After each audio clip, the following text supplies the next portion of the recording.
ప్రభుత్వ కార్యక్రమాల్లో ప్రజలు భాగస్వాములు అయితేనే శాశ్వతం అవుతాయన్నారు ఏపీ సీఎం చంద్రబాబు.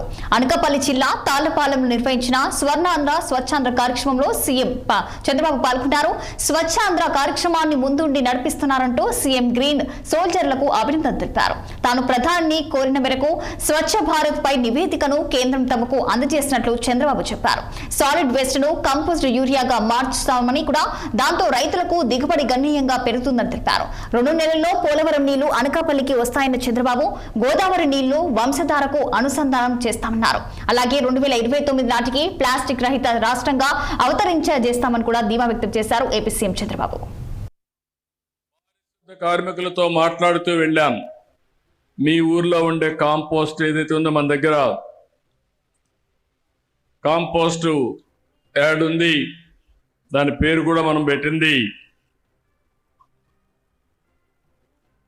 స్వచ్ఛ ఆంధ్రప్రదేశ్ కింద మనం ఆరోగ్య కార్యక్రమం పెట్టాం. వాళ్ళతో మాట్లాడుతూ వెళ్ళాం. ఇద్దరితో మాట్లాడినప్పుడు దగ్గర 250 ఇళ్ల దగ్గర చెత్త కలెక్ట్ చేస్తున్నారు.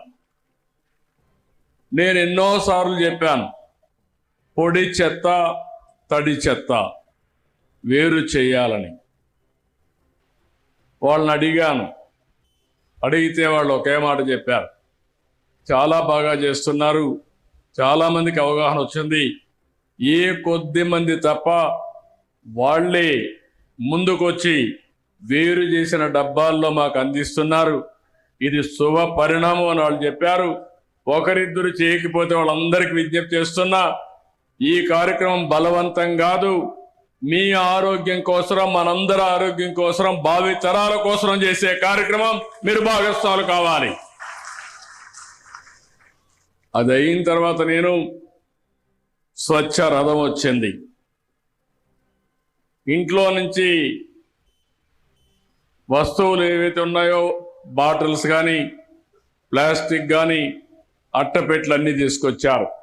పారిశుద్ధ కార్మికులతో మాట్లాడుతూ వెళ్ళాను. మీ ఊర్లో ఉండే కాంపోస్ట్ ఏదైతే ఉందో మన దగ్గర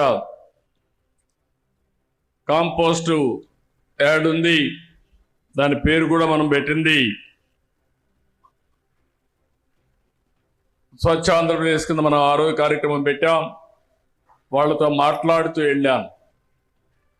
ఇద్దరితో మాట్లాడినప్పుడు దగ్గర